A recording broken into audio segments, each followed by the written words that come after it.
Hello friends, welcome back to the my new video guys and my YouTube channel. Today friends we are going to talk about guys display and brightness setting in Infinix phone. In this video friends I will show you guys how can you enable your eye care mode setting in your Infinix phone.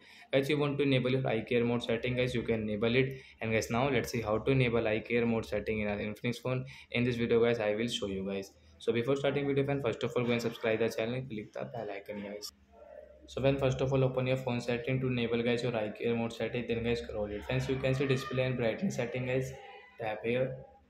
So friends, you can see your eye care mode setting guys, tap here to enable guys. How can you enable guys? You can see eye care mode setting, right side this icon guys, tap here to enable. And guys you can use schedule option guys, you can use from here guys. So friends, you can see your eye care mode brightness setting guys, you can increase and decrease according to yourself guys. You can adjust your color temperature. And guys, sorry for this sound guys, ignore this sound guys, I'm really sorry.